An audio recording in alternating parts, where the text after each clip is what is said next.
प्रिय विद्यार्थियों, क्लास में आपका बहुत बहुत स्वागत है। मैं उम्मीद करती हूँ कि सभी स्वस्थ होंगे, अच्छी तरह से अपनी तैयारी कर रहे होंगे और सभी मस्त होंगे। ठीक है, तो बेटा आज मैं आपको बताना चाह रही हूँ कि मैंने हिंदी साहित्य के इतिहास में आपको चारों काल के बारे में बताया था। एक मैंने बताया था वीरगाथा काल या आदिकाल, दूसरा मैंने बताया था भक्ति काल, तीसरा मैं आज बता रही हूँ रीतिकाल और चौथा आधुनिक काल। तो हमारा आदिकाल जो है वो कंप्लीट हो चुका, सभी बच्चों ने तैयारी कर ली होगी। उसके बाद भक्ति काल है, वो मैंने अच्छी तरह से समझाया था। और बेटा आज मैं आपको पढ़ा रही हूँ रीतिकाल। रीतिकाल क्या होता है? अब नाम से हमें खूब अच्छी तरह पता चल जाता है कि नाम का बड़ा महत्व है। कैसे? अगर नाम से रीति है, रीति क्या है? रघुकुल की है रीति चली आई, प्राण जाए पर वचन ना जाए।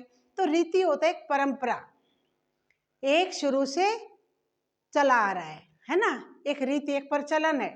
तो बेटा वही मैं आपको बता रही हूँ कि जो रीति है उसी के आधार पर है कि इस काल में, रीति काल में कवियों को एक एक काव्य के लिए परंपरा के अनुसार चलने के लिए कहा गया था कि बस यहीं तक लिमिट रखो, तुम्हारे व्याकरण में काव्य छंद भी लो, कवित्व छंद ले लो, सवैया रखो और ब्रज भाषा रखो, शैली अलग अलग शैली का प्रयोग करो। और साथ साथ उन्होंने ये भी बताया था बेटा कि श्रृंगार में संयोग श्रृंगार भी रखो और वियोग श्रृंगार भी।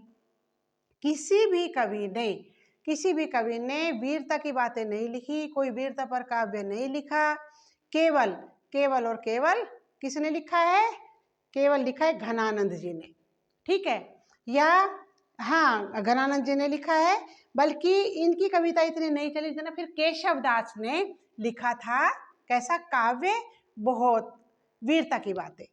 तो बेटा अब क्या बताना चाह रही हूँ कि रीतिकाल के जो कवि हुए उनके ऊपर थोड़ा सा क्या माना गया है। अब मैं तुम्हें पहले ओरली सारा समझा रही हूँ, फिर समझाती हूँ इसमें। तो बेटा रीतिकाल का काव्य है, रीतिकाल है तीसरा काल हमारा।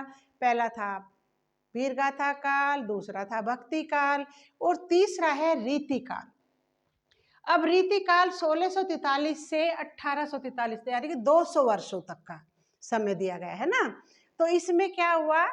इसमें प्रकृति के ऊपर भी कविताएं लिखी गई, संयोग श्रृंगार वियोग श्रृंगार की भी कविताएं लिखी गई। और इसमें एक दो कवि ऐसे हुए जिन कवियों ने, एक कवि ने वीरता की बातें लिखी। ठीक है, अब मेरे बच्चों ये सुनो कि इसमें कवि वो लिखने वाले कौन से थे, क्या था। अब इसमें मैं आपको बताऊंगी। अब रीति काल में तीन प्रकार से, एक रीतिबद्ध कवि, एक रीति सिद्ध कवि और एक रीति मुक्त कवि। अब क्या वो काव्य लिखा गया? कुछ लोगों ने तो माना कि रीति सिद्ध कवि जो हुए। अब यहाँ पर हम चलेंगे रीतिबद्ध कवि, रीति से बंधे हुए, परंपरा से बंधे हुए, जो उनके मन में आया, परंपरा के अनुसार जो उन्होंने बताया कि ठीक है हम लक्षणा शब्द शक्ति रखेंगे, हम ब्रजभाषा का ही प्रयोग करेंगे, जो जो उन्होंने बताया उसी को रीतिबद्ध कवि कहा जाएगा। अब रीतिबद्ध में ध्यान दो, रीतिबद्ध का अर्थ है नियमबद्ध होकर के रचना करना।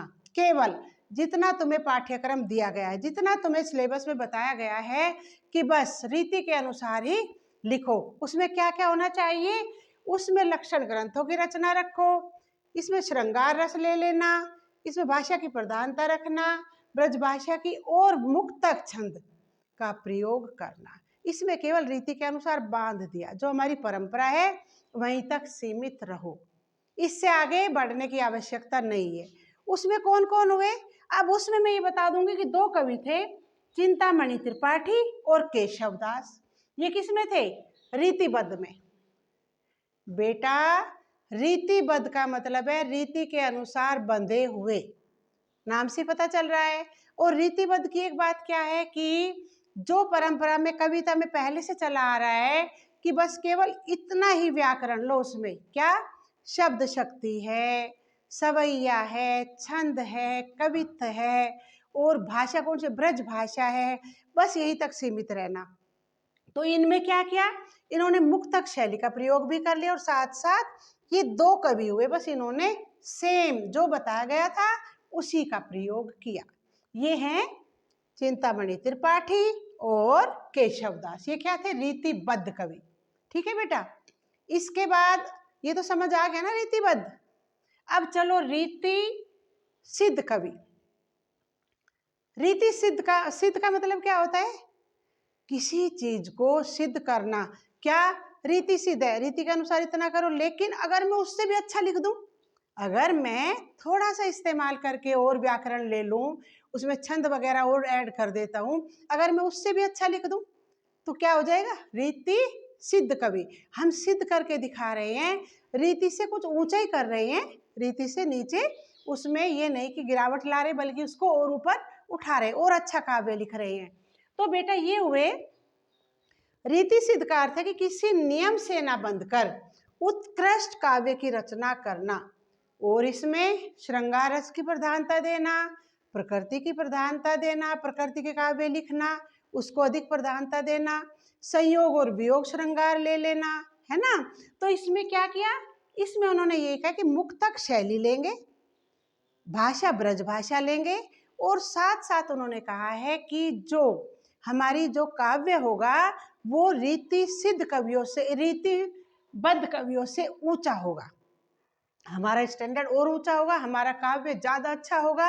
और इन्होंने उत्कृष्ट कविता लिखने की कोशिश की है। ये कौन कौन से कवि हुए, मतीराम और भूपति। इन्होंने क्या लिखा, इन्होंने सतसई लिखा। क्या किया इन्होंने, गागर में सागर भर दिया, है ना। क्या किया इन्होंने, गागर में सागर भरना है, थोड़े शब्दों में बहुत ज्यादा लिखा। तो ये हुए रीति सिद्ध कवि।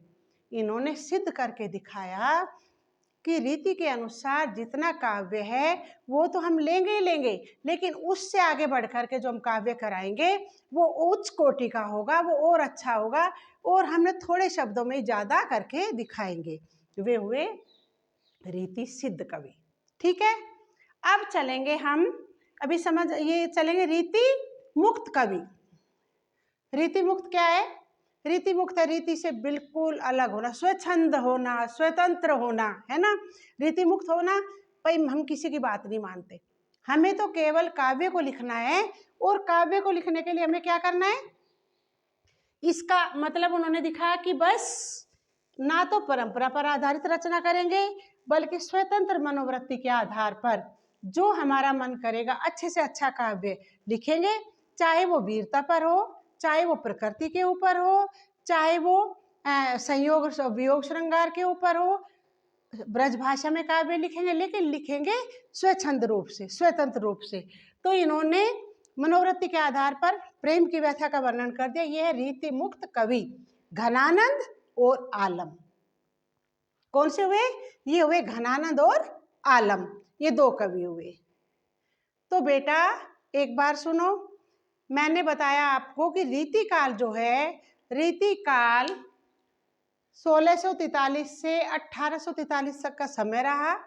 दूसरी बात इसमें क्या है, इसमें 3 प्रकार से कवियों को रीति के अनुसार, तो तुम्हें समझ आएगा कि रीति काल जो होता है रीति से के अनुसार बंधा हुआ, लेकिन इसमें जो रचनाएं जब की गई, जब कवियों को कहा गया कि ऐसे करना है, तो पहले वालों ने तो रीतिबद्ध कवियों ने तो जितना काव्य रीति के अनुसार, परंपरा के अनुसार चल रहा था, उसी काव्य को उन्होंने एक सीमित क्षेत्र में रखा और उन्होंने वो काव्य लिखा।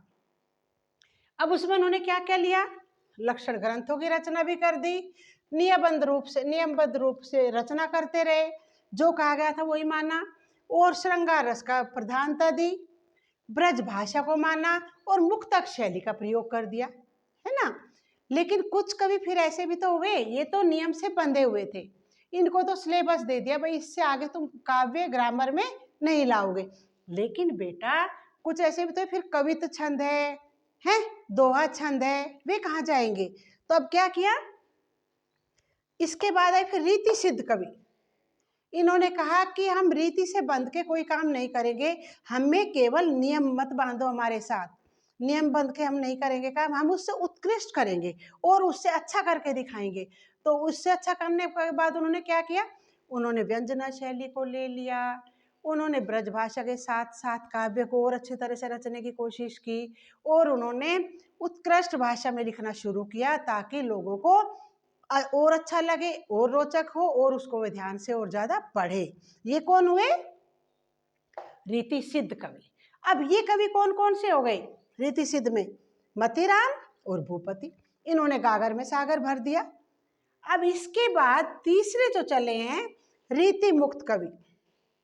रीति मुक्त का अर्थ होता है भाई कुछ नहीं, जैसे कि आजकल चल रहा है रीति के अनुसार बच्चे नहीं चल रहे, ये चल रहे, तो क्या है उनके ऊपर बंधन डालना। वैसे कवियों ने सोचा भाई नहीं, हमारा रीति मुक्त करो हमें, पहले हम रीति मुक्त होकर के तभी हम अपना काव्य अपने अंदर से निकाल पाएंगे, जो हमारे भाव है तभी हम प्रकट कर पाएंगे। अब उन्होंने क्या किया, अपने भाव प्रकट करने के लिए पहले तो वे रीति मुक्त हो गए। मुक्त होना अलग हो जाना, अपने आराम से हम अपने हिसाब से लिखेंगे।